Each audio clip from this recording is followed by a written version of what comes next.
story. I was in Lancaster, Pennsylvania speaking, and I was talking about this, and I was telling them about the effort to cloister, and I had no idea. They all knew. They're all sitting there looking at me like I'm an idiot because they knew it was right down the road.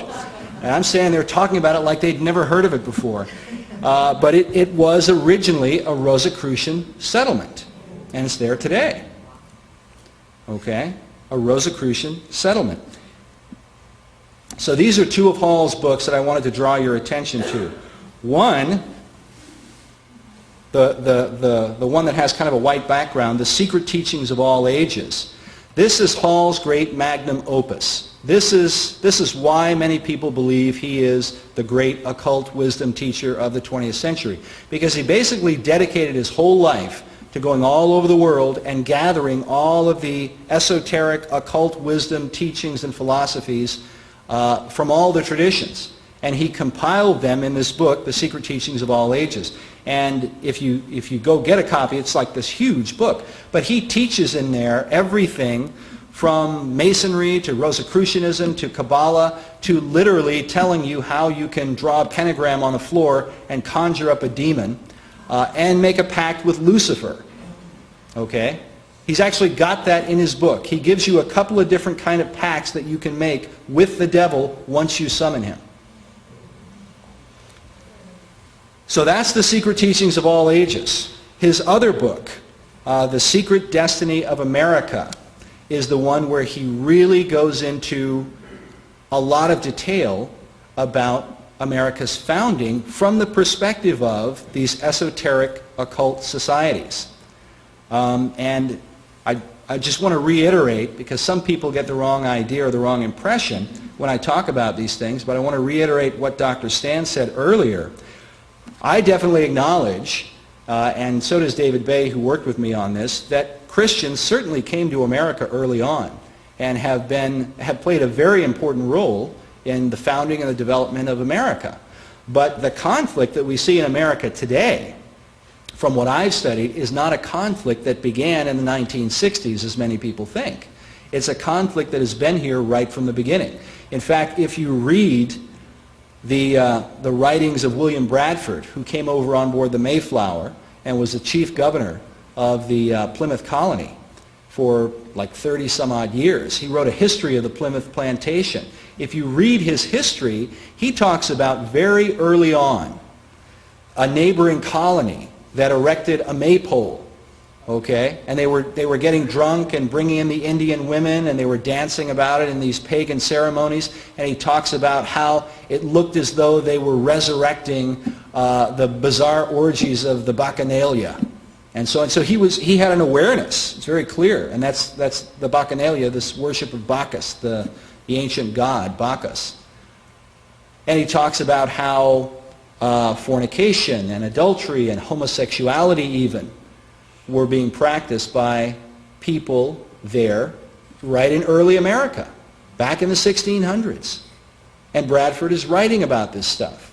So part of the point that we try to make is not to deny the Christian heritage of America, but to acknowledge that this conflict has been around right from the beginning. And that while, yes, there were Christians who came here and they wanted to build their churches, and they wanted to worship the Lord and preach the gospel, and I'm certainly very thankful that they did, but they were not alone. There were other people who came here and they had a completely different idea about what America was supposed to be. And that's really what Manly Hall is talking about in his book, The Secret Destiny of America.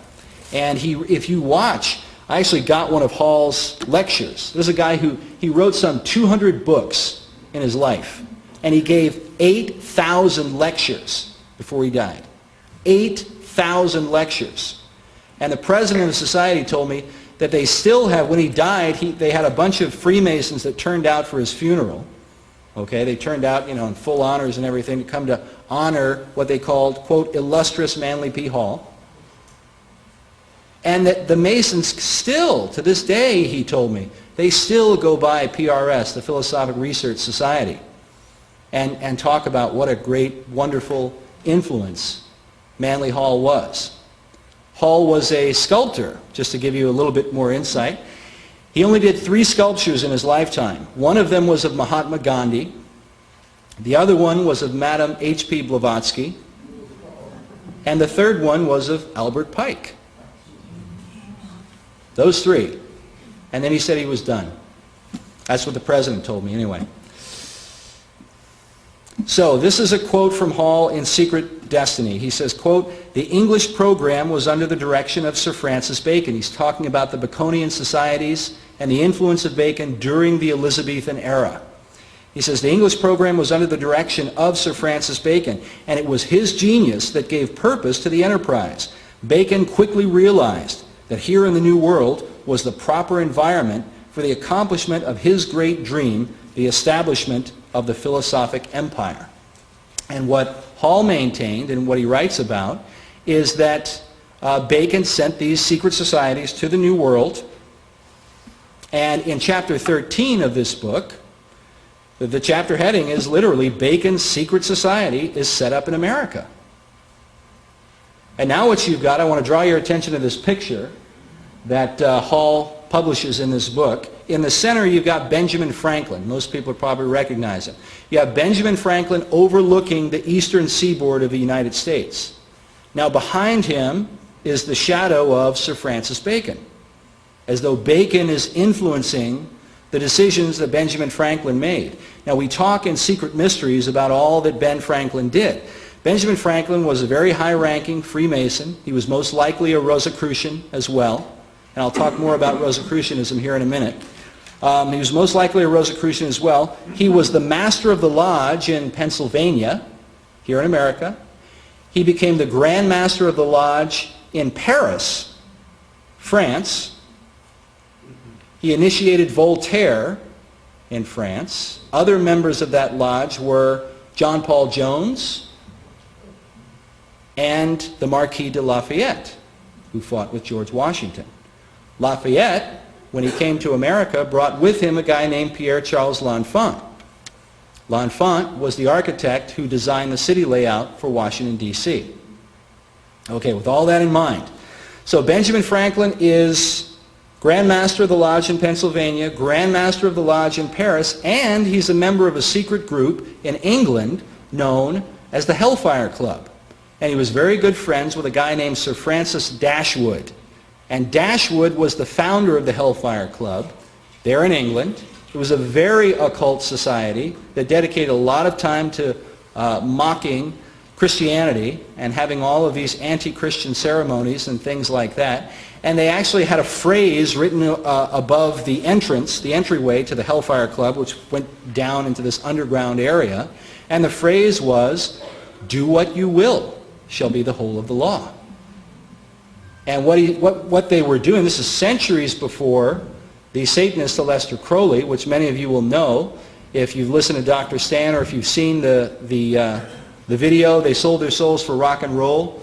You know how nefarious Aleister Crowley was. Well, long before Crowley, there was the Hellfire Club.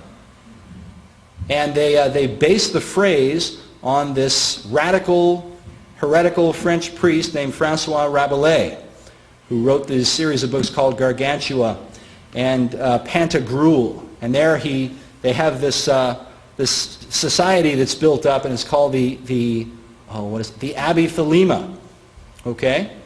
The Abbey Thelema. And in the Abbey Thelema, which is a mockery of the whole idea of a Catholic Church and so on, in the Abbey Thelema they just have one law: do what you will. And so that's what the Hellfire Club wrote above their hideout. And the Abbey Thelema, for those who have studied Crowley, well, actually Aleister Crowley had a retreat where he performed occult rituals, and he called it the Abbey Thelema.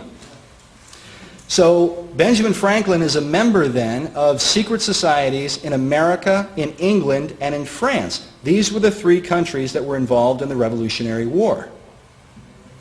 Okay? And many people find this very, very interesting.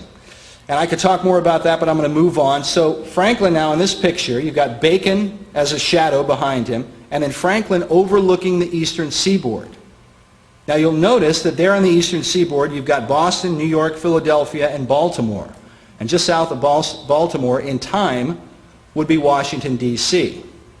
one of the researchers that we interview, a guy named Jim Allison, has a website up, and he talks about these